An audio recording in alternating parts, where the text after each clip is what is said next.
4th মার্চে second bride করতে যাওয়ার পরেই আমার এই অঘটনটা ঘটেছিল। তো সেদিনের আমার সেকেন্ড ব্রাইড ছিল পিঙ্কি। এর আগেও আমি ওর ফটো ভিডিও সবই আপলোড করেছিলাম, সবাই অনেক অনেক ভালোবাসা দিয়েছ।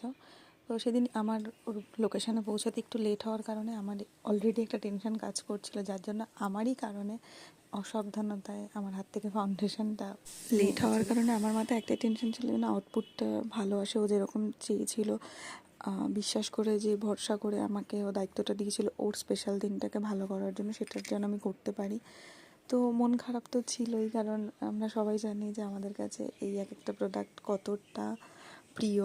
তো যাই হোক, সেই মন খারাপটা ভুলে সেই মুহূর্তে আমার মেন প্রায়োরিটি হয়ে দাঁড়িয়েছিল ওকে যাতে ভালোভাবে সাজাতে পারি। তো ওর সাজানোর পরে ও তো বারবার নিজেকে দেখছিল আর বলছিল খুব ভালো লাগছে। ইভেন ওদের বাড়ির লোককেও, যারা যারা দেখেছে সবাই বলেছে ভালো লেগেছে। তো এটা ছিল আমার সেদিনে সেকেন্ড ব্রাইডের ফুল লুক। আমি শেয়ার করলাম ভিডিওগুলো, অনেক দিন পরেই পোস্ট করছি, কিছু কারণে মানে কাজের কারণে এডিট করা হচ্ছিল না। তো ফাইনাল লুকের পরে একদম লাগছিল না ওকে একদম লক্ষ্মী প্রতিমার মতো। মানে ওকে সামনে থেকে এতটাই সুন্দর লাগছিলো যে আমার ক্যামেরাতেও পুরোটা মানে জাস্টিফাই হচ্ছিল না, ওকে এতটাই সুন্দর লাগছিলো। তো এটা ছিল ওর ফাইনাল লুক। ও সেদিনকার ল্যাশ পরেনি, পরানো হয়েছিল, যেহেতু অভ্যাস ছিল না বলে সেটা আবার খুলে দেওয়া হয়, কারণ ওর একটু প্রবলেম হচ্ছিলো। তো এই একদমই ওর মন মতো লুকটা করেছিলাম।